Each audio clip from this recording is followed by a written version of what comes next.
I remember the first time my dad took me into Belfast. I was very young, and although I was excited about seeing all the sights, I was a little nervous too. I had heard a lot about the city centre on the news, and wasn't sure it was the place I wanted to be.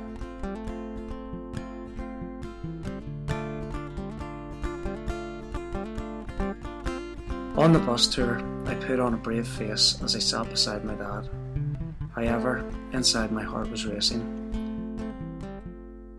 As the bus moved off, the looming towers and grey buildings only made my nerves grow.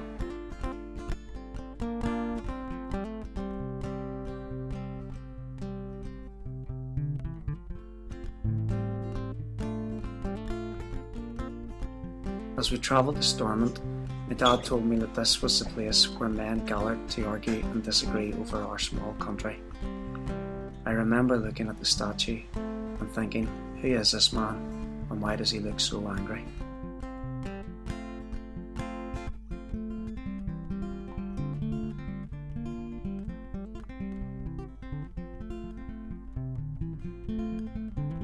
I remember asking my dad what was next. He just looked ahead and said, David and Goliath, and when I asked him what that was, he said, it's an eyesore, son. Best not to talk about it. I didn't tell him, but I quite liked the big yellow cranes and continued to look as long as I could. As we continued our journey, the day became darker and my dad grew more and more quiet. The bit I remember the most is arriving at the peace wall. My dad explained how it was there to divide two communities and was needed to stop all the violence and hatred and fear. But it didn't stop me from being afraid. I remember thinking it must be called the peace wall, as it divided Belfast into two pieces. I asked the question, but my dad had no answer.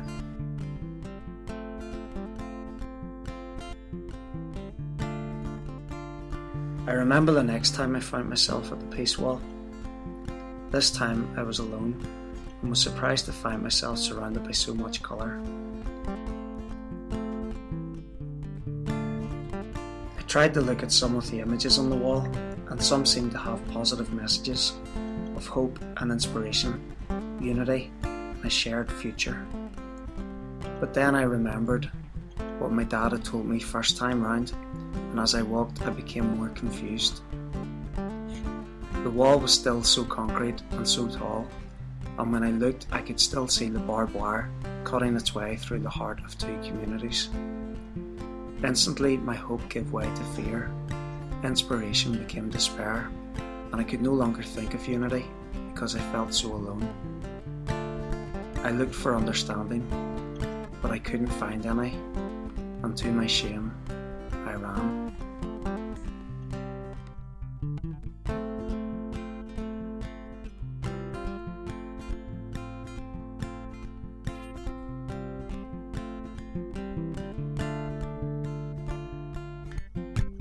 I'm older now, and as I look at the peace wall, I find some of the understanding that I searched for as a young lad.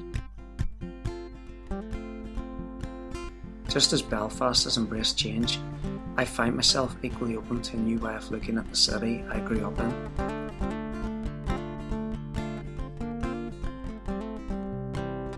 All around me I see symbols of hope and unity, and I'm able to see past the barbed wire towards a future where division has no place.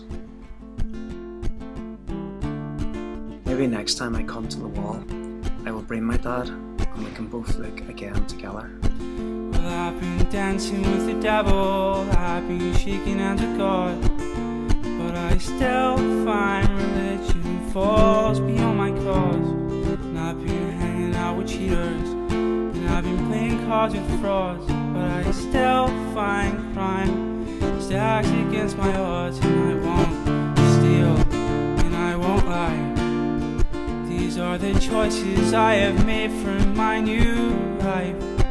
And I won't hurt, I'm not a problem anymore. I was a bad kid then, I'll be a better man. again. But until then, I'll do the best I can.